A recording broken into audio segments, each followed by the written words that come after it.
चलो यार बच्चों, आप ना आगे जाकर बड़े बनोगे, आप डॉक्टर्स बनोगे, इंजीनियर्स बनोगे, लाइफ में बहुत आगे जाकर बहुत बड़ी बड़ी जॉब्स और पोजीशंस पे जाओगे, और एक सपना होगा कि यार मुझे इस शहर में जाना है, इस शहर में रहना है, इस शहर में मुझे सेटल होना है, इस देश में जाना है। ये सेटल होना, भाई सेटल होना बहुत बड़ी बात होती है।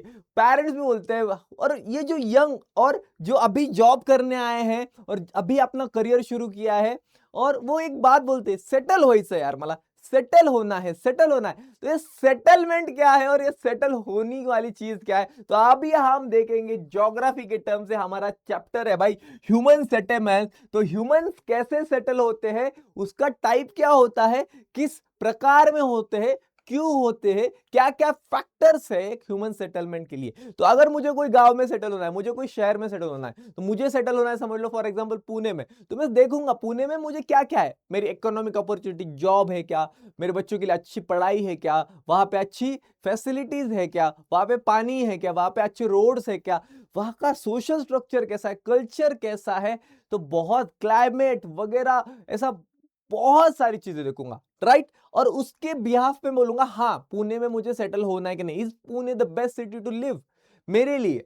तो ये होते हैं क्राइटेरिया। तो ह्यूमन सेटलमेंट के, एक ह्यूमन एक जगह पे क्यों सेटल होता है उसके भी क्राइटेरिया होते हैं। तो आज हम देखेंगे ह्यूमन सेटलमेंट, बहुत प्यारा शहर है पिकमैन, ठीक है। तो देखो एक ह्यूमंस ने एक छोटा लाइक, ह्यूमंस कहां से शुरू है, क्या बना लिया है भाई, कैसे कैसे बिल्डिंग्स बना लिए, कैसे कैसे शहर और देश बना लिए, तो मैजिक है। तो ये होगा हमारा आज इंट्रोडक्शन, देखेंगे ह्यूमन सेटलमेंट के बारे में। फिर सेटलमेंट पैटर्न हम इंडिया में देखेंगे और सेटलमेंट पैटर्न हम ब्राजील में देखेंगे। हमारी ज्योग्राफी कंपैरेटिव है, तो दोनों चीजों के, दोनों देशों की हर एक चीज सेम हम देखेंगे। ब्राजील की जो देखेंगे और जो इंडिया की देखेंगे। तो अर्बनाइजेशन ब्राजील एंड इंडिया, ये वाला चीज है। तो क्या है देखते भाई, छोटा, मैंने बोला है तुम ये थंबनेल देख के आए हो, थंबनेल देख के आए हो, वीडियो का ड्यूरेशन देख के आए हो, भाई ये होगा सिर्फ एग्जाम ओरिएंटेड, वन शॉट बोला है, वन शॉट होगा, कंसेप्ट क्लियर की जाएगी, quick, smart, efficient, fastest way, ठीक है। इससे फास्ट तो नहीं होगा, ठीक है। रैपिड रिवीजन के जैसा होगा बट हेडशॉट होगा, वन शॉट नहीं बोलता वैसे, it will be a headshot, सीधा सर में चला जाएगा। ओके, तो चलो इंट्रोडक्शन भाई। सेटलमेंट, भाई इंडिया में बहुत वैरायटी ऑफ सेटलमेंट पैटर्न्स है, क्यों, क्योंकि इंडिया का स्ट्रक्चरिंग ही बहुत अलग अलग है। इंडिया में बहुत सारे क्लाइमेटिक फैक्टर्स है। देखो इंडिया में तुम्हें रेगिस्तान मिलेगा, इंडिया में तुम्हें स्नो मिलेगी, इंडिया में तुम्हें वैलीज मिलेगी, और इंडिया में बीचेस मिलेंगे, इंडिया में प्लेन्स मिलेंगे, प्लेट्यूज मिलेंगे, बहुत कुछ मिलेगा, आइलैंड्स मिलेगा। तो उसके हिसाब से भाई बहुत सारे पैटर्न होते हैं, जैसा ज्योग्राफी वैसा वहां का गांव, वहां का स्ट्रक्चरिंग, घरों का, ठीक है। तो अवेलेबिलिटी ऑफ वाटर, अवेलेबल है या नहीं पानी, स्लोप ऑफ द लैंड, कैसा लैंड है, लेवल ऑफ डेवलपमेंट, कैसा डेवलप हो रहा है, ठीक है। डेवलपमेंट के हिसाब से बहुत, अगर सिटी है तो बहुत बड़ी बड़ी बिल्डिंग्स होगी, ठीक है। तो न्यूक्लिएटेड सेटलमेंट क्या है, टाइप ऑफ सेटलमेंट है, दो टाइप के सेटलमेंट देख रहे हैं हम, न्यूक्लिएटेड और डिस्पोज। मेजर हम इस चैप्टर में इस दो टाइप ऑफ सेटलमेंट पे ध्यान देंगे, न्यूक्लिएटेड और डिस्पर्स्ड। तो न्यूक्लिएटेड क्या है, एक सेटलमेंट टाइप है जहां पे buildings are closely grouped around a central feature. कोई भी सेंट्रल फीचर होता है, जैसे चर्च, मार्केट स्क्वायर या क्रॉस रोड। जैसे एक बहुत बड़ा मार्केट होता है, उस मार्केट के बाजू में घर बनाए जाते हैं, उस मार्केट के बाजू में रेसिडेंशियल कॉम्प्लेक्सेस बनते हैं। जैसे पुणे में ऐसे हो रहा है कि जो आईटी पार्क्स है, आईटी कंपनीज है, उसके अराउंड क्या बन रहे हैं, सेटलमेंट्स बन रहे हैं, फ्लैट्स बन रहे हैं। तो वो क्या बन रहा है, वो एक सेंट्रल मेन फीचर बन रहा है, एक सेंट्रल फीचर, एक सेंट्रल फीचर है, समझ लो एक आईटी पार्क है ऐसा, ठीक है, बहुत बड़ा आईटी पार्क है, और उसके अराउंड फ्लैट्स बन रहे हैं, ठीक है, उसके अराउंड फ्लैट्स बन रहे हैं, बिल्डिंग्स बन रही है। ये क्या हो गया, न्यूक्लिएटेड भाई, एकदम पास पास करीब करीब ऐसा कुछ।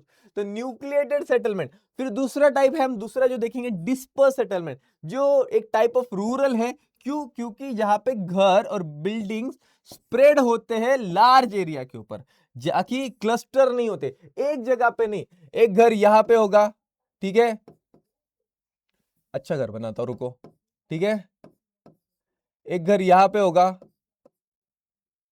ठीक है,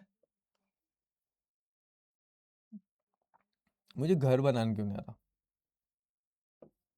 हाँ, ठीक है, एक घर यहाँ पे होगा, ठीक है। तो ऐसे अलग अलग जगह पे होंगे भाई। तो क्या स्प्रेड किए हैं लार्ज एरिया पे घर। दो है न्यूक्लिएटेड और डिस्पर्स। देखो यहाँ पे दिख रहा है ये पूरा साओ पाउलो का शहर है। एक शहर पूरा एक साथ जुड़ा हुआ है, सारे घर एक ही जगह पे है, सारी चीजें एक ही जगह पे। और ये है देखो अमेजोन रिवर पे, यहाँ पे कुछ है, यहाँ पे कुछ है, यहाँ पे कुछ है, यहाँ पे कुछ है, यहाँ पे कुछ है, यहाँ पे यहाँ पे यहाँ पे यहाँ पे स्प्रेड है, यहाँ पे यहाँ पे यहाँ पे। तो स्प्रेड है भाई अलग अलग जगह पे, बहुत लार्ज एरिया में घर स्प्रेड है। तो ये है अपना न्यूक्लिएटेड, ठीक है, और ये है आपका डिस्पर्स्ड। ठीक है, दो type of settlement.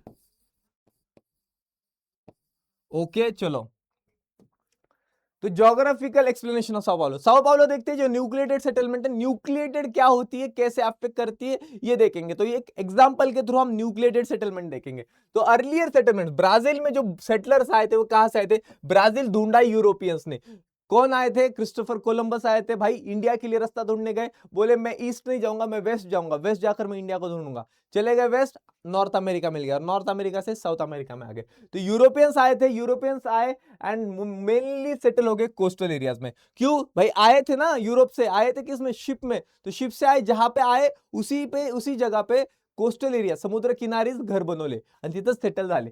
So mostly देखो कोस्टल, भले ही कोस्टल क्लायमेट क्या होता है, हॉट एंड ह्यूमिड। मुंबईला गेला असतं दमट असतं, गरम असतं, एंड लैंड लिमिटेड है, बट क्या है, पानी बहुत था इस जगह पे, इस एरिया में। जो हमारा ईस्टर्न ब्राजीलियन कोस्ट है, वहां पे भले ही हॉट एंड ह्यूमिड है, फ्लैट लैंड लिमिटेड है, बट क्या था, पानी बहुत अच्छे सप्लाई में, large range of natural resources है। तो ये यूरोपियंस के लिए ना बेस्ट था, यहाँ पे आकर वो सेटल हो जाए और वहां पे फार्मिंग करे, क्या ग्रो करे, कॉफी ग्रो करे भाई, कॉफी ग्रो करे। तो साओ पाउलो में वैसा ही है, extensive area under rich soil है भाई, ऐसी सॉइल है, उपजाऊ जमीन, फर्टाइल सॉइल, बहुत अच्छी फसल उगती है, तो ग्रो कर रहे coffee. Large supply of minerals भी है, कौन से, आयरन ओर और एनर्जी सप्लाई और गुड ट्रांसपोर्टेशन। बिल्कुल भाई, अगर कोई चीज बनी है ब्राजील में, ब्राजील से कहीं भेजनी है तो कैसे भेजोगे, समंदर से भेजोगे। साओ पाउलो बिल्कुल ईस्टर्न कोस्ट के पास है एंड वहां से तुम भेज सकते हो। तो ये जो एरिया है यहाँ पे बन गया साओ पाउलो में न्यूक्लिएटेड सेटलमेंट। ये सारी चीजें, पानी, ट्रांसपोर्टेशन, मिनरल्स, कल्टीवेबल लैंड, एक प्लांटेशन के लिए बेस्ट प्लेस, एग्रीकल्चर के लिए बेस्ट प्लेस बन गया भाई। सारे लोगों को वही रहना है, क्यों, इकोनॉमिक अपॉर्चुनिटीज, जहां से प्रोडक्शन होगा, जहां से कुछ कमा सकते हैं, वहां पे चीजें लोग जाना चाहेंगे, रहना चाहेंगे, पसंद करेंगे। क्यों, उससे उनकी लाइफ बेटर होती है, एक लिविंग स्टैंडर्ड बढ़ता है लाइफ का। ठीक है, तो न्यूक्लिएटेड सेटलमेंट बनती रही। जैसे पुणे में, बॉम्बे में भाई, इतने सपने पूरे होते हैं उस शहरों में, इतनी अपॉर्चुनिटीज है, सब जाकर वहां पे अपना किस्मत देखना चाहते हैं कि क्या मैं भी ये कर सकता हूँ, क्या मेरी लाइफ भी मैं चेंज करता हूँ, और ये बहुत लोग कर पाते हैं। तो न्यूक्लिएटेड सेटलमेंट्स इसलिए बनती है, ठीक है, बिकॉज ऑफ अपॉर्चुनिटीज, और अपॉर्चुनिटी आती है बिकॉज ऑफ फिजियोग्राफिक फीचर्स, पानी का अवेलेबिलिटी, मिनरल्स, ट्रांसपोर्टेशन, ठीक है, ये सारी चीजों से। देखो, कोई भी इंसान फैक्ट्री भी बनाना चाहेगा तो जहां पे मिनरल्स है वहां बनाना चाहेगा, जहां पे रॉ मटेरियल है वहां बनाना चाहेगा, जहां पे मार्केट है वहां बनाना चाहेगा, राइट। तो वहां पे लोग बनाना चाहेगा, मतलब वहां पे फिर वो उस फैक्ट्री में काम करने वाले लोग आएंगे, उस फैक्ट्री में काम करने वाले लोग आएंगे, तो उनके लिए रहने के लिए जगह होगी, उनके लिए क्या होगा, हॉस्पिटल्स खुलेंगे, उनके बच्चों के लिए स्कूल्स बनेगी। तो इकोनॉमिक अपॉर्चुनिटीज ग्रो करती है because of geography, and geography और इकोनॉमिक अपॉर्चुनिटीज से ग्रो करती है सिटीज। ठीक है, चलो, रूरल एरियाज है ब्राजील में, हर जगह वैसा नहीं है, अनइवन है डिस्ट्रीब्यूशन ऑफ पॉपुलेशन। तो नॉर्थ ईस्ट हाईलैंड से वो सफर करते हैं, नॉर्थ ईस्ट हाईलैंड से वो सफर करते हैं एक्स्ट्रीम ड्रॉट, ड्रॉट म्हणजे काय, दुष्काळ, त्याच्यामुळे काय डिफिकल्ट होतं ऍग्रिकल्चर करायला, म्हणून काय कोणी राहायला पसंत करेल का, नाही, थोडेसेच लोक राहतात, जास्त लोक राहत नाहीत, सेटलमेंट बहुत स्पार्स हो जाता है सेंट्रल ब्राजील। देखो कहां पे हम देखें, नॉर्थ ईस्ट में क्या होता है, रूरल एरियाज में ड्रॉट आता है, तो बहुत स्पार्स एग्रीकल्चर नहीं कर पाते, तो स्पार्स सेटलमेंट है। और ये और स्पार्स बन जाता है कहां पे, सेंट्रल ब्राजील में। क्यों, देखते हो एरिया क्या है भाई, थिक डेंस इक्वेटोरियल फॉरेस्ट, ऐसा रेन फॉरेस्ट है भाई, ऐसे जंगल है, कौन रहना पसंद करेगा। खुद जंगली जानवर भी बोल रहे होंगे बहुत डेंजर है भाई ये जंगल, तो जंगल बहुत डेंजर है, ठीक है, इक्वेटोरियल डेंस फॉरेस्ट है, यहाँ पे रहना, रोड्स बनाना, नेविगेट करना बहुत मुश्किल हो जाता है, नॉट अ गुड प्लेस। ठीक है, हम जंगल में रहते थे पहले, जंगल से शहरों में आए, अभी वापस जंगल नहीं जाना चाहते, ठीक है। तो क्लाइमेट यहाँ पे अनहेल्दी है, अनफिट है ह्यूमन सेटलमेंट के लिए। अरे लिमिटेशंस है, लिमिटेशंस क्या है? Use and exploitation of natural resources. क्या ही कर लोगे यहाँ पे पानी का, यहाँ पे कुछ मिल भी गया नेचुरल रिसोर्स तो क्या ही बना लोगे, क्या ही कर लोगे, तो यूज नहीं कर सकते। फिर क्या है? ट्रांसपोर्टेशन बिल्कुल नहीं है भाई, यहाँ से यहाँ पहुंचने में दिन निकल जाएगा और कितना डेंजर होगा। तो ट्रांसपोर्टेशन बहुत बुरा है, लिंक नहीं है इस रीजन में ट्रांसपोर्टेशन लिंक। अब आते हैं इंडिया में। इंडिया में देखते हैं इंडिया का लेवल ऑफ अर्बनाइजेशन। अर्बनाइजेशन के टाइप पता चल गए और क्या फैक्टर्स अफेक्ट करते हैं। तो क्या पता चल गया भाई? सिंपल, क्या पता चल गया? फैक्टर्स अफेक्ट करते हैं जैसे क्लाइमेट, वाटर, स्लोप और लेवल ऑफ डेवलपमेंट। कितने हैं? दो टाइप के हैं, न्यूक्लिएटेड और दूसरा है डिस्पर्स्ड। ठीक है, एग्जाम्पल देख लिए। ठीक है, आते हैं ब्राजील का। ब्राजील में देखते हैं हम, ब्राजील में क्या है भाई? यूरोपियंस आए, ईस्टर्न कोस्टल एरियाज पे रहे, भले ही हॉट एंड ह्यूमिड था, फ्लैट लैंड लिमिटेड था, बट पानी बहुत ज्यादा था, पानी बहुत ज्यादा था, इसलिए क्या हुए? सेटल हो गए और बहुत ज्यादा रिसोर्सेस थे। ठीक है, तो इधर सेटल हो जाए। और फिर क्या है? रिच सॉइल है तो कॉफी ग्रो कर रहे हैं। तो क्या मिला है उन्हें? सप्लाई ऑफ रिच सॉइल, पानी, एग्रीकल्चर हो रहा है, आयरन और, तो इंडस्ट्रीज आएगी, एनर्जी सप्लाई है, इलेक्ट्रिसिटी वगैरह, एंड गुड ट्रांसपोर्टेशन। भाई सारा ट्रांसपोर्टेशन के लिए अच्छा है, प्लेन रोड वगैरह बना सकते हैं, सपाट जमीन है और समंदर भी पास है। तो ये बन गया न्यूक्लिएटेड सेटलमेंट। वही आप आते हैं स्पार्स सेटलमेंट। क्यों भाई? ड्रॉट है, पानी ही नहीं है, पानी नहीं तो एग्रीकल्चर कर नहीं पाएंगे, तो स्पार्स। फिर आते और क्या चीजें? फॉरेस्ट, फॉरेस्ट की वजह से स्पार्स है, जहां पे थोड़े थोड़े आदिवासी लोग रहता है। फिर क्या है? अनहेल्दी और अनफिट है सेटलमेंट के लिए, मोस्ट ऑफ लोग नहीं रह पाते। लिमिटेशंस क्या है? नेचुरल रिसोर्सेज का यूज ठीक से नहीं कर पाएंगे। एंड है लास्ट, ट्रांसपोर्टेशन बहुत पुअर है। तो ये रीजन है, ये फैक्टर है क्यों स्पार्सली पॉपुलेटेड है। तो डिस्पर्स्ड सेटलमेंट क्यों है? डिस्पर्स सेटलमेंट क्यों है? इंडिया में आते हैं। इंडिया में, अब इंडिया में level of urbanisation is measured in terms of percentage of urban people और to the total population. Bharat के समझ लो, अगर 120 करोड़ लोग हैं और 120 करोड़ में से कितने, अगर 24 करोड़ लोग सिटी में रह रहे हैं, तो कितना पॉपुलेशन भारत का अर्बनाइज्ड है? 20%। अगर समझ लो एक कंट्री का पॉपुलेशन 100 करोड़ है और उसमें के 30 करोड़ लोग शहरों में रह रहे हैं, तो उसका अर्बनाइजेशन का लेवल क्या है, रेट क्या है, कितना परसेंटेज है अर्बनाइज? 30%। तो वही सेम है, टोटल पॉपुलेशन से कितना पॉपुलेशन शहरों में रहता है। तो शहरीकरण, अर्बनाइजेशन इज शहरीकरण। तो इंडिया में अर्बनाइजेशन स्लो है, ब्राजील जैसा नहीं है। लेवल ऑफ अर्बनाइजेशन कितना था 2011 में? हम देखते 31.16%, जो क्वाइट लो है कंपैरिजन टू डेवलप कंट्रीज। बहुत यूरोपियन कंट्रीज या अमेरिकन कंट्रीज या ब्राजील को देख लो फॉर एग्जांपल, बहुत ज्यादा वो अर्बनाइज्ड है। इंडिया का 32% ही हो रहा है, पर अर्बन पॉपुलेशन बढ़ रहा है एक्सपेंशन ऑफ अर्बन सेंटर्स की वजह से।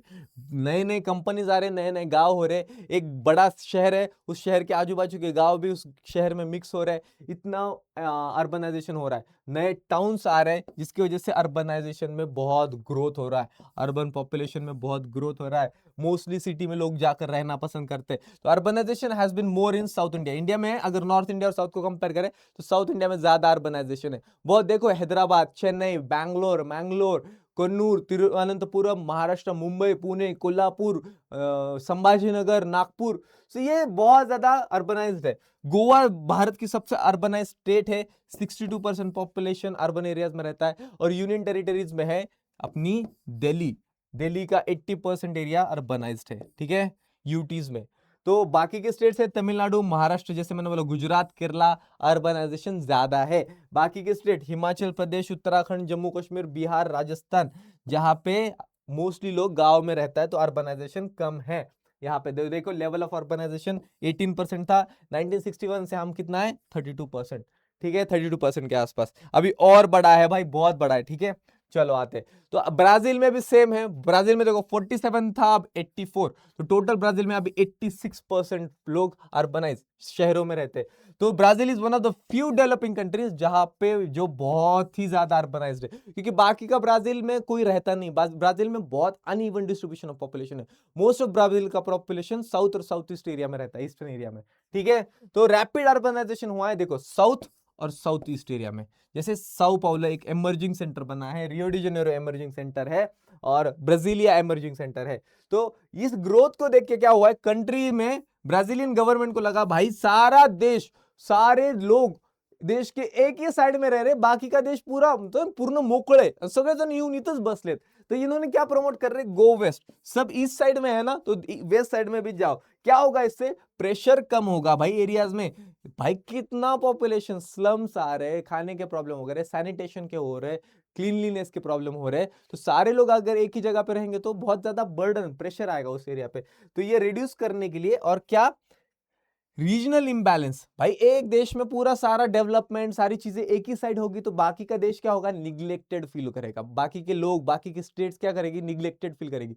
तो वैसा नहीं होना चाहिए, इंबैलेंस नहीं करना है कंट्री में. तो बैलेंस बना रहे उसके लिए, तो एग्जाम्पल है, एक फैक्ट है, इंडियन सब कॉन्टिनेंट की एक लॉन्ग हिस्ट्री है जिसमें एंशियंट टाइम से देखो कि पॉपुलेशन ऑफ द कंट्री कहाँ रहता है, रिवर बेसिन. अगर भारत के सबसे पुरानी सभ्यताएं देखी जाए तो वो देखो, इंद्रप्रस्थ भी यमुना के पास है, Mithila, Varanasi, Harappa, Indus river, Mohenjodaro, Indus river, प्रतिष्ठान म्हणजे पैठण, पैठण भी एक बहुत बड़ी सिटी थी, कहाँ पे, गोदावरी रिवर. ये सारी सेटलमेंट्स ना मोस्टली रिवर्स के पास है. रिवर्स के पास रहेंगे तो एग्रीकल्चर होगा, एग्रीकल्चर से कुछ प्रोड्यूस करेंगे, उत्पन्न करून काय करू, बाजारात पेठात विकता येईल, ट्रेड करेंगे, ट्रेड करके पैसा कमाएंगे, और सारी अदर अदर एक्टिविटीज आएंगी, बड़ा मार्केट बनेगा, बड़ा शहर बनते जाएगा, सब लोग वहां पे आके रहना पसंद करेंगे. Okay okay okay, that's all, that's all. Human settlements is done. भाई क्विक रिवीजन, ज्यादा बात नहीं की है. टाइप्स ऑफ सेटलमेंट देखी है, ब्राजील का देखा है हिस्टोरिकल, और क्यों प्रॉब्लम है, कहां पे कैसे सेटलमेंट क्यों है, न्यूक्लिएटेड क्यों है, एंड स्पार्स्ड क्यों है. सेम देखा है इंडिया का अर्बनाइजेशन देखा है, ब्राजील का अर्बनाइजेशन देखा है, एंड दैट्स डन. आपको देखे settlement, types of settlements, factors for settlements and urbanization, दोनों कंट्रीज का. डन डन डन, इतना ही चैप्टर है एग्जाम ओरिएंटेड. भाई अगर ऐसे ही आगे quick, fast, exam oriented, no बकवास रिविजन्स चाहिए कंसेप्ट क्लियर होने के लिए, तो भाई कमेंट करना, let me know what you want and I will provide you. ये हमेशा बोलता हूं, मैं तुम्हारे लिए हूं और तुमसे ही सब कुछ है. तो बच्चों, कमेंट करो, बताओ, पढ़ो, गो अहेड एंड एग्जाम में क्रैक कर दो यार. चलो, सी यू, बाय, टेक केयर.